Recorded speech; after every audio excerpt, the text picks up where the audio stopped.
hermana no quiere que mi esposo le hable o la salude cuando vayamos de visita porque para ella sigue siendo un extraño, pero lo extraño es que ella no haya recibido ayuda mental hasta ahora. Soy una mujer de 28 años, recién casada y ahora también una nueva mamá. Podría pensarse que esta debería ser una de las etapas más felices de mi vida, pero me encuentro atrapada en un conflicto cada vez más extraño con mi hermana Carmen de 22 años. Ella nunca ha sido particularmente sociable. No tiene muchos amigos, rara vez trae a alguien a casa, y a lo largo de los años, siempre se ha mantenido distante de cualquiera con quien yo saliera. Aún así, nunca sospeché que su aversión llegaría a ser tan fuerte, especialmente hacia mi marido Alejandro. Cuando lo llevé a casa por primera vez para que conociera a mi familia en Madrid, noté que estaba un poco fría. Pero lo dejé pasar, siempre había sido así. Nunca expresó un rechazo abierto. Incluso, cuando le pregunté antes de la boda si tenía algún problema con él, me dijo que le parecía agradable. Hasta la invité a ser mi dama de honor, pensando que estábamos en buenos términos. Pero la semana pasada pasó algo que lo cambió todo. Mi marido fue a llevar comida a casa de mis padres en Alcalá de Henares, Carmen aún vive allí. Él entró, llamó al timbre, y la encontró en la cocina. Ella le dijo que mis padres no estaban, y cuando él intentó darle la comida, le insistió que la dejara en el garaje, aunque estaban justo allí en la cocina. Él trató de hacer una pequeña charla, solo un comentario casual sobre el tiempo. De repente, ella estalló, le dijo que no le hablara nunca más y se fue furiosa. Fue tan abrupto y agresivo que cuando regresó a casa, visiblemente alterado, mi mente se llenó de dudas. Por un momento pensé si habría pasado algo, si él había sido inapropiado de algún modo, aunque nunca me ha dado razones para dudar de él. Llamé a Carmen de inmediato para preguntarle qué había pasado. No respondió. Le escribí mensajes y solo me contestó después de bombardearla con llamadas y WhatsApps, desesperada por arreglar lo que fuera que estaba ocurriendo. Finalmente respondió. Sus palabras fueron directas y duras. Lo odia, siempre lo ha odiado, y su único límite es que él nunca vuelva a hablarle. En los 5 años que llevamos juntos, puedo contar con una mano las veces que han interactuado, y casi siempre fue un simple saludo educado. Le insistí buscando una razón, algo concreto que le hubiera hecho o dicho. Lo único que repitió fue que simplemente no le gusta y que no necesita un motivo. Esto me está afectando más de lo que imaginaba. Mi familia siempre ha sido muy unida. Mi hermano Diego, de 27, y yo siempre pasábamos por la casa de mis padres sin avisar, para cocinar paella o simplemente pasar el rato. A mis padres les encanta que estemos cerca. Le dije a Carmen que sería extraño que mi marido ni siquiera pudiera saludar cuando vayamos de visita. Su respuesta me dejó helada, dijo que está harta de tener a un extraño en su casa. 5 años, y para ella sigue siendo un extraño. Le aseguré que ya no volvería a mandar a Alejandro solo a casa de mis padres, porque no sabía que lo veía de esa manera. Ella insistió en que eso no era suficiente. Quería que le garantizara que él nunca le hablaría, jamás. Le dije que haría lo posible por mantenerlos separados, pero le advertí que esto afectaría a mi hijo, su sobrino, porque mi marido no se sentirá cómodo dejando al bebé con alguien que lo desprecia. Y yo, siendo honesta, tampoco me siento cómoda. No sé qué idea podría meterle en la cabeza algún día. Además, inevitablemente lastimaría a mis padres, que adoran a su nieto y valoran el tiempo que pasan con él. Ella me acusó de hacerme la víctima, de intentar pisotear el único límite que me ha pedido. Estoy perdida, entre querer mantener la paz familiar y no entender cómo hemos llegado a esto. En cuanto a cómo lo manejan mis padres, ya les conté lo que pasó. Mi mamá quiere sentarse a hablar con Carmen, pero hasta ahora ella la esquiva. Siempre está ocupada, cansada, o pide más tiempo. Mi papá está recuperándose de un infarto, así que no quiero estresarlo más. Él solo dice que lo deje pasar, que ya se le va a pasar, así que deje de insistir con él. Mi marido lo es todo para mí. Amoroso, leal, y jamás me ha dado razones para desconfiar. Incluso dudé de mis propios instintos cuando ocurrió esto, pero Carmen misma confirmó que él no hizo nada malo. No puedo entender cómo un simple comentario casual pudo desencadenar una reacción tan furiosa. Me di cuenta de que Diego también ha tenido novias, pero nunca llevó a nadie a casa. En mi caso, solo he presentado a 2 novios en mi vida, y únicamente cuando estaba segura de que había un futuro. Siempre he sido cuidadosa. En cuanto a la salud mental de mi hermana, siempre ha tenido mal carácter. Ha explotado por cosas pequeñas y rara vez se disculpa, incluso cuando luego reconoce que estaba equivocada. Como aquella vez que me acusó de robarle unas zapatillas y después las encontró en su coche. Pero nunca había llegado tan lejos. Ahora estoy aquí, sin saber qué hacer, y con el corazón roto por todo esto. Actualización 1. Para aclarar, la única razón por la que siquiera consideré que mi marido pudiera haber hecho algo fue porque trabajo en la sanidad pública, un entorno donde se nos inculca analizar todos los lados de una situación. Mi primer instinto, sinceramente, fue que ella estaba reaccionando de manera desproporcionada sin motivo. Pero siempre intento ser justa, y no pude evitar preguntarme si había algo más profundo que la llevó a decir lo que dijo. Tanto Alejandro como Carmen insistieron en que no había pasado nada, y les creo. Estoy actuando bajo esa suposición y confiando en lo que me dijeron. Al crecer, Diego fue indudablemente el hijo dorado. Mi papá estaba obsesionado con tener un hijo varón, siempre hablando de su legado y de lo importante que era su hijo. Honestamente, ese papá de entonces no es el mismo hombre que conozco hoy. Ha trabajado mucho para cambiar y ahora nos da prioridad a todos sus hijos por igual. Cuando yo tenía 8 años, las cosas eran muy distintas, pero hoy en día es un padre atento con todos. Carmen, por otro lado, siempre fue la favorita de mi madre. Mi mamá lo decía abiertamente, y parecía querer una hija calmada, delicada, tipo princesa, algo que yo nunca quise para mí. Yo siempre quise hacer feliz a mi papá. Trataba de ser lo más marimacho posible y me negaba rotundamente a usar esos vestidos con volantes que mi mamá escogía. Por suerte, mi relación con mi madre ha cambiado con los años. Ahora estamos en mucho mejores términos que cuando yo era niña. Siempre fui la rara de la familia. Mis hermanos y yo no teníamos mucha conexión hasta que llegamos a la adolescencia. Probablemente, no fue hasta que todos teníamos unos 12 o 13 años. Ahí fue cuando empezamos a descubrir intereses en común y finalmente nos volvimos más unidos. Alejandro estaba encantado de casarse e integrarse a mi familia. Mis padres siempre lo han tratado como a un hijo, y él me ha dicho varias veces que se siente más en casa con ellos que con su propia familia. Es el menor de 4 hermanos varones, con una diferencia de 8 años con respecto al siguiente, siempre el extraño, siempre dejado atrás por sus hermanos mayores. Incluso me dijo lo emocionado que estaba de tener una cuñada, ya que nunca había tenido una. Y al no tener una conexión real con sus propios hermanos, valoraba mucho la idea de tener ese lazo fraternal a través del matrimonio. Por eso todo esto lo ha dejado tan descolocado. Realmente le ha afectado. Y yo me siento absolutamente terrible por haberme permitido pensar, aunque fuera por un momento, que él pudo haber hecho algo inapropiado, cuando en el fondo sabía que no era así. Solo necesitaba llegar al fondo del asunto para entender por qué, de repente, todo se sentía tan tenso y extraño. Actualización 2. Creo que ahora tendremos algo de claridad sobre el asunto. Carmen anunció que tenía una razón para toda esta distancia y frialdad, pero que no quería decir cuál era. Mi papá, siempre el pacificador, simplemente dijo, bueno, hasta aquí, no vamos a obligar a nadie a compartir nada. Pero entonces Carmen de repente cambió de opinión y dijo, está bien, te diré por qué, y fue cuando lanzó su acusación. Según ella, la primera vez que conoció a Alejandro, él le preguntó por un chico. Llamémosle profesor López. Dijo que él le preguntó cómo estaba.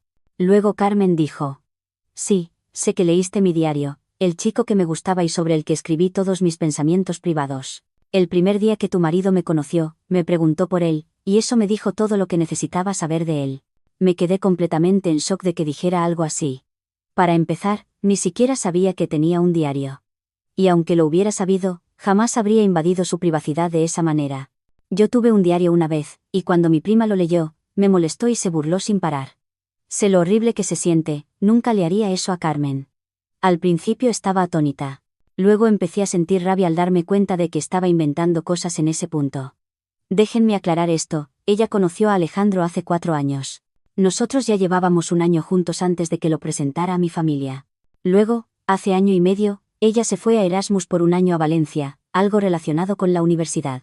Una amiga mía, que había empezado la carrera más tarde y estaba en el mismo programa, fue al mismo intercambio. Reconocí el nombre del profesor guapo del que mi amiga hablaba después, el profesor López. Cuando le pregunté a Carmen si era el mismo profesor de la Universidad Politécnica, me respondió que sí. Así que le pregunté directamente. ¿Cómo pudo Alejandro preguntarte por alguien que solo conociste hace año y medio si él te conoció hace 4 años? Ella se quedó en silencio un minuto entero. Fue como si su cerebro estuviera cargando y luego explotó conmigo, diciendo que no entendía lo difícil que era tener a un extraño en su casa, y se fue furiosa. Me rompe el corazón pensar que mi hijo va a crecer sin conocer realmente a su única tía, pero yo no puedo arreglar esto. Ella inventa problemas, cuenta mentiras y bloquea cualquier esperanza de una conversación real. Reconozco que no siempre fui la hermana perfecta al crecer. Tuvimos muchas discusiones tontas, peleas absurdas por el mando a distancia, por la comida, etc. Pero sentía que en los últimos años nos habíamos acercado mucho más. Nos enviábamos memes, hacíamos chistes, viajamos juntas a Barcelona, salíamos a cenar o almorzar. Fue mi dama de honor en mi boda. Cuando nació mi hijo, tuve una cesárea de emergencia con complicaciones y estuve una semana en el Hospital La Paz, y ella me visitó todos los días. Durante meses después, estuvo pendiente de mí cada día en esas semanas difíciles y surreales del posparto. Todavía hay una parte de mí que espera que esto pueda arreglarse. Pero si está dispuesta a inventar ese tipo de historias solo para alejarnos a mí y a mi familia, y se niega a comunicarse, sinceramente no sé qué más puedo hacer. Por mi propia tranquilidad, le pregunté a Alejandro si siquiera recordaba haberle preguntado a ella por algún tal profesor López. Estaba desconcertado, ni siquiera reconoce el nombre. Y para responder a lo que algunos puedan preguntarse, no, Alejandro y Carmen nunca salieron, lo sé con certeza. Los lugares donde él estudió y trabajó están en Sevilla, lejos de donde crecimos en Madrid. Y siendo honestos, con la manera en que fuimos criados, no salíamos mucho. Alejandro es de origen marroquí, y nosotros somos españoles, pero me gustaría creer que Carmen no es racista. Mi ex era español también, y a ella tampoco le gustaba, pero terminamos 4 meses después de que lo conociera, así que apenas interactuó con él.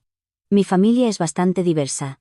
Incluso desde la generación de mis abuelos hay muchos primos de origen gitano, marroquí y sudamericano. Y de hecho, Carmen se lleva bien con mi primo Javi, que es mitad gitano y mitad andaluz, y con su novia, que es de Ecuador. En cuanto a su salud mental, en el pasado le he mencionado sus problemas de ira, le he sugerido terapia o alguna evaluación. Pero no quiere saber nada al respecto. Es adulta, y mientras no se haga daño a sí misma ni a los demás, en última instancia es su decisión. Pero nada de esto lo hace más fácil. Actualización 3. Esta mañana hablé nuevamente con mi papá sobre la situación. Me dijo que había intentado acercarse a Carmen una vez más, pero que ella seguía evitando la conversación. Lo tranquilicé, asegurándole que tanto él como mi mamá siempre son bienvenidos en mi casa, pero fui honesta. No iré tan seguido mientras sienta que hay verdaderas preocupaciones de seguridad para mi hijo y mi marido en su hogar. Papá dijo que lo entendía, lo cual fue un alivio. Mi mamá, en cambio, está bastante molesta con todo esto, sobre todo con Carmen por lo que hizo. De hecho, la sentó a hablar y le preguntó cómo se sentiría si alguien tratara a Diego de la misma manera en que ella está tratando a Alejandro. Eso desató la furia de Carmen. Armó un berrinche y acusó a mi mamá de querer manipularla con culpa. Para mí, eso fue una señal clara de que sabía que había cruzado un límite. Después de todo, si no hubieras hecho nada malo, ¿por qué sentirte culpable? Algunas personas creen que mis padres deberían echarla de casa, pero eso no es posible. Ella acaba de terminar la carrera de psicología y está buscando trabajo, así que no puede permitirse mudarse aunque quisiera. Por más enojada que esté, no puedo desear que mi única hermana termine sin hogar. Nunca fuimos las más unidas creciendo, pero siempre logramos estar ahí la una para la otra cuando realmente importaba. Por muy enfadada que esté, no puedo abandonarla. Algunos han mencionado el tema racial, pero sinceramente, no se trata de eso en mi familia. Tengo 15 toneladas y tías. Sí, mis abuelos realmente fueron prolíficos. Y mi familia es increíblemente diversa, marroquíes, gitanos, sudamericanos, andaluces. Si puedes pensar en un origen, seguramente está en alguna parte de nuestro árbol genealógico. Por eso nunca creí que el comportamiento de Carmen tuviera que ver con el origen de Alejandro. Ella últimamente simplemente parece estar enojada con todos. Incluso ahora se está llevando mejor con Diego, o al menos se está haciendo un esfuerzo adicional. Él me dijo que ella le confesó que siente que él es el único de su lado y que todos los demás están en su contra. Pero él dejó claro tanto a ella como a mí que no estaba tomando partido. No va a cambiar la manera en que interactúa con ninguno de nosotros y quiere mantener abiertas sus relaciones con ambos. Por muy complicado y doloroso que todo esto sea, estoy tratando de navegarlo día a día. Mi prioridad es mantener a mi familia segura y en paz. Y sigo teniendo la esperanza de que, con el tiempo, las cosas puedan mejorar entre todos nosotros. Actualización 4. La semana pasada, Diego me llamó de la nada, lo cual fue raro porque normalmente solo nos mandamos WhatsApps. Me hablaba un poco nervioso, así que todo el asunto parecía serio. Me pidió que tenía que hablar conmigo cara a cara, solo los dos, sin Alejandro, y dijo que era sobre Carmen. Había hablado con Carmen y ella le había confiado algo de todo lo que estaba pasando. Había querido mantenerse neutral, pero hasta él tenía un límite. Al parecer, Carmen tuvo una crisis total. Había estado bebiendo vino, algo que rara vez hace, y empezó a llorar desconsoladamente, diciendo que había arruinado todo y que era una persona terrible. Y entonces le dijo la verdadera razón por la que odia a Alejandro. Hace año y medio, cuando estaba en Valencia de Erasmus, estaba pasando por un momento muy difícil. Se sentía aislada, con morriña, y estaba teniendo problemas con la universidad. Empezó a tener ataques de ansiedad y no podía dormir. En uno de sus momentos más bajos, me llamó llorando, diciéndome que sentía que se estaba desmoronando. Yo estaba muy preocupada y no sabía cómo ayudar desde tan lejos, pero me quedaba hablando por videollamada hasta tarde. Alejandro sabía de todo esto, y una semana, cuando yo estaba enferma en cama con gripe, atendió por mí. Antes de que alguien lo diga, yo sabía que esto sucedió y de las cosas que hablaron. Alejandro solo trató de darle ánimos y eso fue todo. Confío en él y no hay nada que pueda haberse malinterpretado. Pero Carmen sí lo hizo. Quizás fue su estado de vulnerabilidad, pero desarrolló sentimientos por él. Malinterpretó su amabilidad como algo más. Empezó a darle un significado profundo a esas llamadas y hasta mensajes que le envió desde mi móvil. Se convenció de que había una conexión especial entre ellos. Incluso lo escribió extensamente en su diario, no el diario del que habló antes, sino un cuaderno personal que llevaba en Valencia para procesar sus emociones. ¿La historia del profesor López? Totalmente inventada.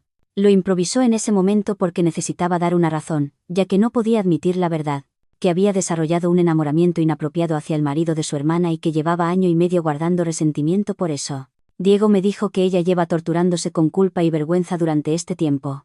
Viéndome feliz con Alejandro mientras sentía que me traicionaba solo por tener esos sentimientos. Se convenció de que evitarlo era lo correcto. Pero en cada reunión familiar, cada vez que él era amable con ella, solo se sentía peor. El día que él llevó la comida fue, aparentemente, su punto de quiebre. Había tenido una semana especialmente mala con cosas del trabajo y se sentía como un fracaso. Cuando él intentó hacerle un comentario casual sobre el tiempo, ella simplemente explotó. Toda esa culpa y odio hacia sí misma salió como rabia dirigida a él.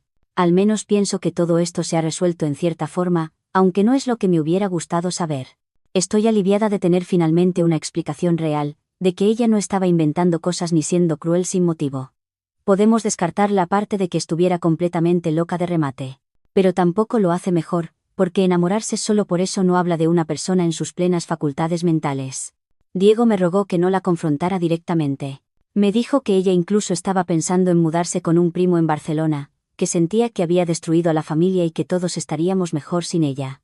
Está genuinamente preocupado por su estado mental ahora mismo. Cuando llegué a casa y le conté a Alejandro, su reacción me sorprendió. Estaba genuinamente triste por ella, y también un poco preocupado por si yo pensaba que le había dicho algo que traspasó algún límite. Por un lado, entiendo por qué ha estado actuando así, y de hecho siento lástima por ella. Pero por otro, estoy enojada de que haya permitido que esto destruyera nuestras relaciones familiares en lugar de hablarlo con alguien, con un psicólogo, o incluso conmigo. Mis padres aún no saben la verdadera razón, y no sé si debería contárselo. Mi mamá sigue insistiendo en que haya un progreso de acercamiento entre nosotros, pero no quiero exponer a Diego y creo que es algo que Carmen debería contarles. Alejandro cree que deberíamos darle algo de espacio y quizás sugerir terapia familiar más adelante. Dice que está dispuesto a hablar con ella si alguna vez quiere aclarar las cosas, pero solo si es lo que ella desea y solo si yo estoy de acuerdo. Actualización 5. Después de mi última actualización, decidí seguir el consejo de Alejandro y darle espacio a Carmen mientras veíamos cómo avanzar. No la busqué, no intenté forzar ninguna conversación, y traté de enfocarme en mi hijo y establecer una rutina más o menos normal. Eso duró exactamente 3 días. El martes por la mañana mi mamá me llamó en medio de un ataque de pánico. Me dijo que Carmen había estado actuando raro todo el fin de semana, apenas comía, se quedaba en su cuarto, y cuando salía parecía que había estado llorando. Mamá intentó hablar con ella varias veces, pero Carmen insistía en que estaba bien, que solo estaba cansada. Entonces, el lunes por la noche, mi mamá la escuchó hablando por teléfono en su cuarto, discutiendo con alguien. No alcanzó a entender casi nada, pero escuchó a Carmen decir algo como, no puedo seguir viviendo así, quizá es hora de contarle todo. Mamá se preocupó, pero no quiso escuchar más. Aquí es donde todo se vuelve absolutamente insano. El martes por la mañana, aparentemente, Carmen se levantó con una especie de determinación nueva. Entró a la cocina, donde mis padres estaban desayunando, y anunció que necesitaba decirles algo importante sobre por qué había estado tan alterada. Carmen les contó sobre sus sentimientos hacia Alejandro. Bueno, hasta ahí todo bien, porque era necesario que ella fuera sincera. También confesó, entre comillas, que hace 2 meses lo había buscado directamente, sin que yo lo supiera. Consiguió su número del móvil de mi mamá cuando la estaba ayudando con algo, y le mandó un WhatsApp preguntándole si podían hablar en privado sobre cosas de familia. Alejandro nunca me había dicho nada de esto, por la única razón de que eso nunca sucedió. Alejandro no tiene registro de eso, y ella tampoco tiene registros de esos mensajes. Cuando mi mamá me llamó para contarme, obviamente le pregunté si era real. Pero él estaba igual de sorprendido que yo. Y viendo el pasado de Carmen, a la que le gusta inventarse cosas, creo que hacía bien en creerle a Alejandro. Luego llamé a mis padres de nuevo, para contarles la versión de mi marido. También hablaron directamente con él, para contarles que no había ningún mensaje y que todo era mentira. Mis padres estaban furiosos con Carmen por volver a mentir y a inventarse cosas. Lo peor es que Carmen admitió nuevamente que se lo había inventado, pero al menos les confesó que sí tenía sentimientos por Alejandro. Pero esto todavía se pone peor. Después de confesar todo, Carmen aparentemente tuvo un colapso total. Empezó a gritar que había arruinado todo, que era una persona horrible y que quizá lo mejor era desaparecer para que todos fueran felices. Mi mamá dijo que estaba hiperventilando, diciendo que nunca debió volver de Valencia y que arruinaba todo lo que tocaba. Fue entonces cuando mi mamá decidió llamarme. Fui directo a casa de mis padres en Alcalá, dejando a mi hijo con Alejandro. Cuando llegué, Carmen estaba encerrada en su cuarto y no quería salir. Mi papá se veía exhausto, y mi mamá seguía llorando intermitentemente. Crisis familiar total y completa. Golpeé la puerta del cuarto de Carmen y le supliqué que hablara conmigo. Finalmente, abrió, y casi no la reconocí. Era cierto lo que dijo mi madre. No había comido y había dormido muy poco, o casi nada, en estos días. De inmediato empezó a disculparse, diciendo que sabía que probablemente yo la odiaba ahora y que lo merecía. No sé ni cómo explicar esto. Carmen ha estado viviendo en una realidad alterna donde pensaba que Alejandro podría dejarme por ella, a pesar de que hace más de un año pasaron estas conversaciones y donde apenas estuvo en contacto con ella. Alejandro vino esa misma tarde después de que lo llamé y le conté todo. Carmen seguía en su cuarto, pero podía escucharnos hablar. Cuando él le preguntó si quería tener una conversación para aclarar las cosas, ella salió con una expresión absolutamente avergonzada. Se disculpó con los dos, pero sobre todo con él por haberlo puesto en una situación imposible. Admitió que había estado esperando que él pudiera corresponder sus sentimientos y que, cuando no lo hizo, tuvo que lidiar con el rechazo además de la culpa y la vergüenza. Mis padres quieren que vaya a terapia. Y mientras viva bajo su techo, no es tanto una petición, sino más bien una imposición. Lo cual creo que es absolutamente necesario. No es solo lo de Alejandro, ella siempre ha sido un poco rara. Creo que podría beneficiarse mucho de algo así, y también mejorar mucho la dinámica familiar. Lo más extraño es que casi siento lástima por ella. Vivir con sentimientos no correspondidos hacia el marido de tu hermana durante año y medio debe ser una tortura, aunque sea mi marido. Solo espero que mis padres la convenzan para ir a terapia. Mientras tanto, continuaremos con cierta distancia familiar, especialmente con Carmen. Actualización 6. Sé que un mes no es suficiente como para darles un avance sobre Carmen, pero ha estado asistiendo a terapia durante 3 semanas y mis padres creen que hay una mejoría. Para empezar, le han sugerido mantenerse lejos de Alejandro hasta que pueda manejar mejor sus expectativas y sentimientos. Todavía hay mucho en lo que deberá trabajar, y creo que pasarán meses o incluso años antes de que podamos decir que Carmen está bien. Pero es un avance que haya aceptado ir, independientemente de la presión de mis padres. Ella parece estar dispuesta a hacerlo, y está encontrando cosas positivas en buscar ayuda. Como debe mantenerse alejada de Alejandro, y nosotros también queremos mantener nuestra distancia, solo he hablado con ella por teléfono. Tratamos de visitar a mis padres en Alcalá cuando ella no está en casa, para no complicar más las cosas. Lo demás en nuestras vidas está bien, y no esperen una actualización mía pronto, a menos que todo se ponga raro de nuevo.